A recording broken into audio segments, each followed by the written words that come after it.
एक गांव में एक लकड़हारा रहता था। वह हर रोज जंगल में लकड़ियां काटने जाया करता था। रोज की तरह वह जंगल में लकड़ियां काट रहा होता है, तभी शाम हो जाती है। अरे ये क्या, आज तो समय का पता ही नहीं चला।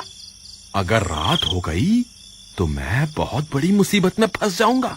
फिर वह घर की ओर वापस लौटने लगता है, तभी जोर जोर की बारिश होने लगती है। अरे ये क्या, ये अचानक से बारिश कैसे होने लग गई। थोड़ी देर उस पेड़ के नीचे रुक जाता हूँ। वह जल्दी से उस पेड़ के नीचे जाकर खड़ा हो जाता है। तभी उसे अजीब अजीब सी आवाजें सुनाई देती हैं। अरे ये कैसी आवाजें हैं। हे भगवान, मुझे लगता है आज मैं बहुत बड़ी मुसीबत में फंसने वाला हूँ।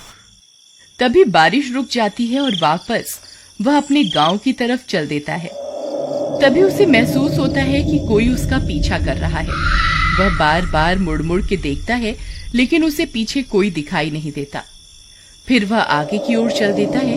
तभी पीछे से कोई उसका नाम पुकारता है, बिरजू, बिरजू, कहाँ जा रहे हो?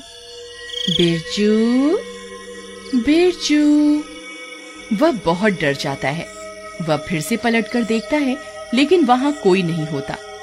फिर उसे गांव वालों की बात याद आती है, जो अक्सर कहा करते थे कि अगर जंगल में रात होने पर तुम्हें कोई पीछे से पुकारे तो पलटकर नहीं देखना।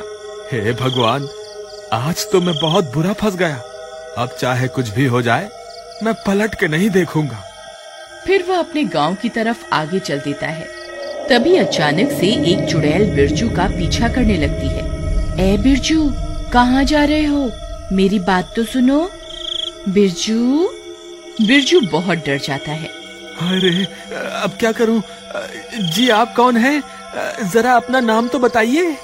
मैं प्रेमलता हूँ। मैं जन्मों जन्मों से तुम्हारा यहाँ इंतजार कर रही हूँ। जरा मुझे पलट के तो देखो ना।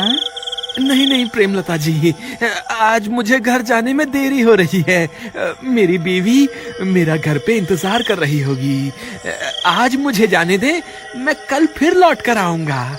नहीं नहीं, तुम मुझे यूं छोड़कर नहीं जा सकते। तुम्हें मुझे पलटकर देखना ही होगा। बिरजू बहुत डर जाता है। अरे भागो रे, ये तो कोई चुड़ैल लगती है। फिर वह भागने लगता है। चुड़ैल भी उसका पीछा करती है। अरे भागता कहाँ है डरपोक, रुक जा। तुझे मैं इस जंगल से निकलकर नहीं जाने दूंगी। अरे भागो रे, अपनी जान बचा के भागो। फिर बिरजू भागता भागता भागता अपने गांव पहुंच जाता है। अरे प्रियतम, दरवाजा खोलो। अरे जल्दी खोलो, मेरे पीछे चुड़ैल पड़ी हुई है। अरे आ रही हूँ, थोड़ा सब्र तो रखो। पता नहीं कौन है जो इतनी जोर जोर से दरवाजा पीट रहा है। अरे प्रियतम, दरवाजा खोलो, जल्दी खोलो, कहीं वो चुड़ैल यहाँ ना आ जाए। अरे मूर्ख औरत, जल्दी दरवाजा खोल। तभी उसकी पत्नी दरवाजा खोलती है। बिरजू भागकर अंदर घुस जाता है। जल्दी से दरवाजा बंद कर दो, कहीं वो चुड़ैल मेरा पीछा करती करती यहाँ ना आ जाए। हे भगवान, आप ठीक तो है ना? आज तो मैं बाल बाल बच गया। आज तो वो चुड़ैल मेरे पीछे ही पड़ गई थी। कहीं आपने उसे पलट के तो नहीं देखा ना? नहीं नहीं, मुझे पता था कि अगर जंगल में कोई स्त्री तुम्हें पीछे से पुकारे तो उसे पलट के नहीं देखना है। लेकिन आपको तो लकड़ी काटने रोज जंगल जाना ही पड़ता है। अब आप कल क्या करेंगे? अगर आप लकड़ियां काट कर नहीं लाएंगे तो शहर में जाकर बेचेंगे क्या? मुझे लगता है इस चुड़ैल की वजह से तो हमारी रोजी रोटी ही छिन जाएगी। तुम घबराओ मत, ऐसा कुछ नहीं होगा। मैं इस चुड़ैल के डर से जंगल से लकड़ियां लाना नहीं छोड़ूंगा। लेकिन इस चुड़ैल ने कल फिर आपके ऊपर हमला कर दिया तो फिर आप क्या करेंगे? तुम घबराओ मत, मेरे पास एक तरकीब है। तुम अब जाकर सो जाओ, रात बहुत हो गई है। फिर उसकी बीवी कमरे में सोने चली जाती है। अगला दिन होने पर बिरजू फिर से जंगल में लकड़ी काटने जाता है। बिरजू डरते डरते जंगल में पहुंच जाता है। फिर वह लकड़ियां काटने लगता है। हे भगवान, कहीं आज भी वो चुड़ैल ना मिल जाए। जल्दी से लकड़ियां काटकर यहाँ से निकल जाता हूँ। अभी तक तो किसी चुड़ैल का नामो निशान नहीं दिख रहा। एक काम करता हूँ, कल के हिस्से की लकड़ियां भी आज ही काट लेता हूँ, ताकि मुझे कल वापस जंगल ना आना पड़े। फिर वह ज्यादा लालच के चक्कर में और लकड़ियां काटने लगता है। तभी अंधेरा हो जाता है और डरावनी डरावनी आवाजें आने लगती हैं। हाय रे, ये कैसी आवाजें हैं? कहीं मैंने ज्यादा लालच के चक्कर में गलती तो नहीं कर दी? फिर वह डर के मारे इधर उधर देखने लगता है। राजा जी, आप वापस आ गए? मैं कब से आपका इंतजार कर रही थी। कल तो आप डर के मारे भाग गए थे। मुझे लगा आप वापस लौट के नहीं आएंगे। कौन है? कौन है वहाँ? अभी के अभी मेरे सामने आओ। फिर उसे चुड़ैल का ध्यान आता है। अरे नहीं नहीं, रुको रुको, सामने मत आना। आपको जो भी काम है आप वहीं से बता दो। तभी वह चुड़ैल वहाँ पहुँच जाती है। अरे बाप रे, ये तो चुड़ैल है।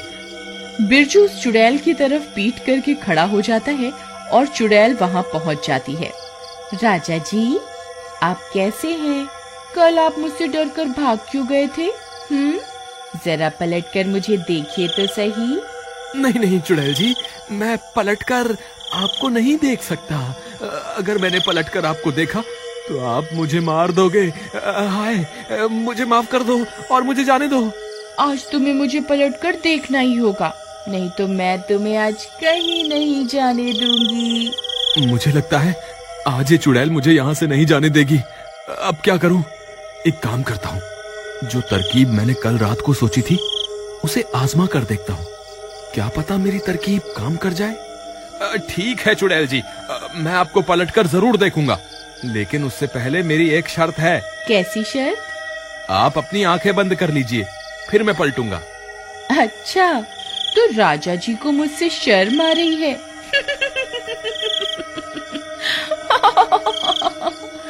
ठीक है राजा जी, मैं अपनी आंखें बंद कर रही हूँ। फिर चुड़ैल अपनी आंखें बंद कर लेती है। तभी बिरजू भाग कर जाता है और अपने झोले से एक आईना निकाल कर ले आता है और चुड़ैल के सामने खड़ा हो जाता है। चुड़ैल जी, देखो मैं आपके सामने ही खड़ा हूँ। अब आप अपनी आंखें खोल सकती हैं। तभी चुड़ैल अपनी आंखें खोलती है और वह दंग रह जाती है। उसे अपने सामने एक और चुड़ैल दिखाई देती है। ए, कौन है तू? ये मेरा शिकार है, तू उसे इसी वक्त छोड़ दे। फिर वह चुड़ैल अपने ही अक्स को डराने की कोशिश करती है। ए, इस जंगल पर सिर्फ मेरा राज है, तू अभी के अभी ये जंगल छोड़कर यहाँ से चली जा। जितना चुड़ैल उसे डराने की कोशिश करती है, उसका अक्स पलटकर उतना ही डराता है। अरे, ये तो मुझसे डर ही नहीं रही। मैं इसे जितना भी डराने की कोशिश करती हूँ, ये उतना ही मुझे डरा रही है। इसी मौके का फायदा उठाकर बिरजू छुप के आईना जमीन पर रखता है और चुपके से वहाँ से निकल जाता है और वहाँ से भाग जाता है। अरे भागो रे, अपनी जान बचा के भागो। लगता है मेरी तरकीब काम कर गई। फिर वह भागता भागता गांव पहुँचता है और गांव वालों को पूरी बात बताता है। वहाँ दूसरी तरफ वो चुड़ैल अपने ही अक्स को डराने की कोशिश करती रहती है। अरे भाइयों, तुम्हें पता है मेरी तरकीब काम कर गई। मैंने अभी चुड़ैल को आईना दिखाया तो वो अपने ही अक्स को डराने लगी और अब खुद ही डर रही है, क्योंकि जितना वो अपने अक्स को डराने की कोशिश करती है, उसका अक्स उसे उतना ही डराता है। मेरे पास एक तरकीब है, अगर तुम सब मेरा साथ दो तो हम हमेशा के लिए इस चुड़ैल से छुटकारा पा सकते हैं। फिर बिरजू गांव वालों को अपनी तरकीब के बारे में बताता है। ठीक है भाई बिरजू, मुझे तुम्हारी तरकीब में दम लगता है। चलो हम अभी जंगल चलते हैं। वे सारे अपने हाथों में एक एक आईना पकड़कर जंगल की ओर चल देते हैं और थोड़ी देर में वहां पहुंच जाते हैं। चुड़ैल अभी भी आईने में अपने ही अक्स को डराने में लगी हुई होती है। गांव वाले चुड़ैल के पास पहुंचकर अपने अपने आईने को आगे की ओर कर देते हैं। ए चुड़ैल, तू यहाँ क्या कर रही है? ये अब हमारा जंगल है। अगर तू अभी के अभी जंगल छोड़कर नहीं गई तो हम सब चुड़ैलें तुझे मार देंगी। चुड़ैल अपने सामने इतनी सारी चुड़ैलों को देखकर बहुत डर जाती है। हाय रे, ये इतनी सारी चुड़ैल कहाँ से आ गई? लगता है मुझे ये जंगल छोड़कर यहाँ से भागना ही पड़ेगा। फिर वह चुड़ैल वहाँ से भाग जाती है। बिरजू भैया की जय, बिरजू भैया की जय। वाह बिरजू भैया, आपकी तरकीब तो काम कर गई। आपकी वजह से हमें इस चुड़ैल से छुटकारा मिल गया। बिरजू भैया की जय, बिरजू भैया की जय।